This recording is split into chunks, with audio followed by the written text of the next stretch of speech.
Halftime at Radford. College basketball on Masson, 34-29. Radford in the lead over George Mason. And nice enough to join us, Robert Linneberg, the athletic director here at Radford. And first off, thanks for all the hospitality here the last couple of days. And what a program you have built here with Brad Greenberg coming in. A lot of excitement, and it seems to be even building now off your success of a year ago. Yeah, we've been exceptionally pleased with Brad and his staff and what they've done. They've brought a great deal of excitement to the university, the community.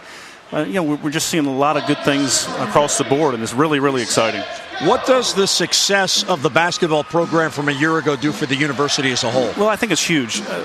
Radford University's on the move. We got some great things going. This time last year, our basketball team was playing in Peters Hall during a renovation, and now we're back in here after a $15.7 million renovation. We got a new floor, new lights, new sound system went in today. And the university itself is doing a lot of great things. We've got a new science and technology building coming in, a new business school, wellness and fitness center. So just many, many things under the direction of a wonderful president, Penny Kyle, who's just done great things here. You know, we know the challenges of the schools that are termed the mid-major schools, very difficult recruiting against the larger programs. But the one thing your school has excelled at is the academic part of the student athletes. And it seems to be that, you know what, if you come here, athletically, we want you to be able to play, but you have to be able to go to class. No question. And that's a credit to our coaches.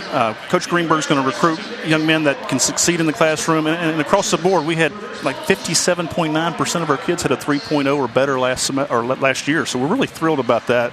We want to make them better in their life, not just sports. Well, we have enjoyed the atmosphere here tonight, even though it's semester break. Still a lot of atmosphere in the arena. We appreciate the visit. Good luck. Thank you. That's Robert Linneberg, the athletic director here at Radford. Radford has the lead. Joey Lynch-Floor, the senior, going to the hoop, and a 5-point lead for the Highlanders.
Mason gets into CAA, the schedule, in a big way this weekend. And here's a look at the preseason poll in the conference. Old Dominion's had some big wins. They beat Georgetown at Georgetown the end of December. Northeastern has had a very good team the last 2 years. VCU lost Eric Maynor, but they have probably one of the best big men in the conference in Larry Saunders. And then you have George Mason there right at 4.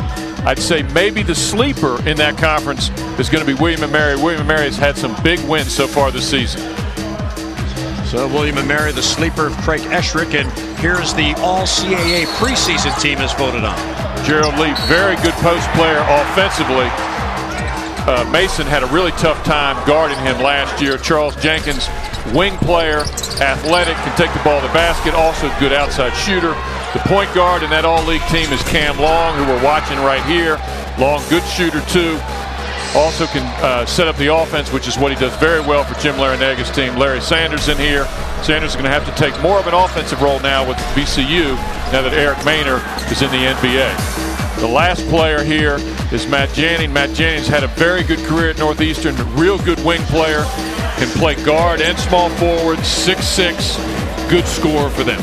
Now, one thing about the CAA this year, top to bottom, it is a very competitive league. There may be a team like Old Dominion that might be overall the best team. At least that's what everyone believes will be the case. But top to bottom, this is a very tough league. If you talk to some of the coaches in this area, some of the coaches in the conference, they're very happy with how some of those teams have played.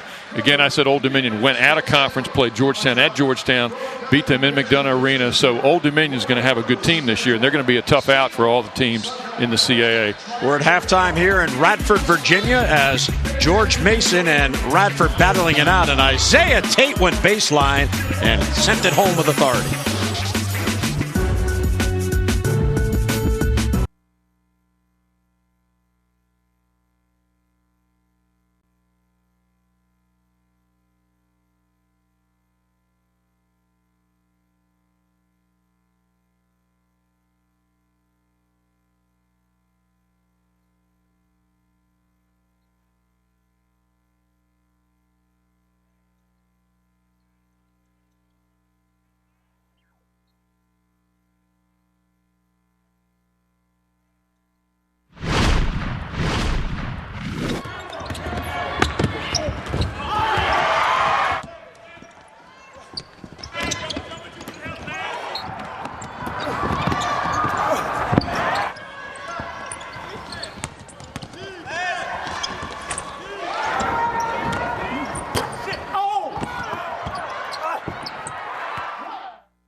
Five-point lead at the half for Radford playing at home here at the Dedman Center. Welcome back in, Jim Hunter and Craig Estrick. And Craig, as we get a look at the first half highlights, I have a feeling, I'm going out on a limb, but I think we're going to see a lot of Art Parakowski in your halftime highlights. I think we are too, and I also think Jim Larinaga spent an awful lot of time talking about Art Parakowski at halftime here. Defensively, Parakowski was a beast, but offensively, he was just as good too. Really good at making George Mason shoot jump shots. Great shot blocking there. Great catch by Parakowski there. Here, Trifunovic drives to the basket, which he's very good at. Radford's just done a really good job of getting the ball. They're a big man, and they really overpowered George Mason in the first half. They're going to have to do a better job in the second half. Mason, because of the fact that Radford dominated the paint, Mason ended up taking an awful lot of outside shots. Luckily, they made 3 of them. Mason was 3 for 10 from the three-point line. We heard Jim Larinaga talk about the fact that he's going to try and get the ball inside more this half. So it's a 5-point lead for Radford, and Coach Brad Greenberg nice enough to join us now just prior to the tip. And Coach, you told us today you were looking for Art Parakowski to get a bit more active on both ends of the floor. You have certainly seen that in this first half. Yeah, Art did a good job defensively. You know, I know what we're going to get from him offensively most nights, but I was real proud of how active he was defensively and proud of how our team was as far as being active and aggressive defensively. We played pretty smart defense for a pretty good portion of that half. Brad, you guys were real effective at changing defenses. You're going to try and go 1-3-1, 2-3 and man, see how they react this half. We had more success with the man. They did a good job a couple times, Craig, getting that ball to the short corner and found that guy up in the mid post a couple times against the zone. So we played the majority of the stretch with the man, but we showed the 1-3-1 once or twice. We only do that with 1 or 2 different lineups we have out there, but we like to try to show at least more than one defense during the half. Hopefully the man's good enough we can stick with that, but they're a good team, so we're going to have to try to mix it up a little bit. Well, and your team is outstanding, not committing fouls, and that's always key. Continued success and good luck in the second half. Thank you. That's Brad Greenberg of the Radford Highlanders. It is a 5-point lead for his team, and there was the final shot of the half. Jeremy Robinson, the soft finger roll for a bucket.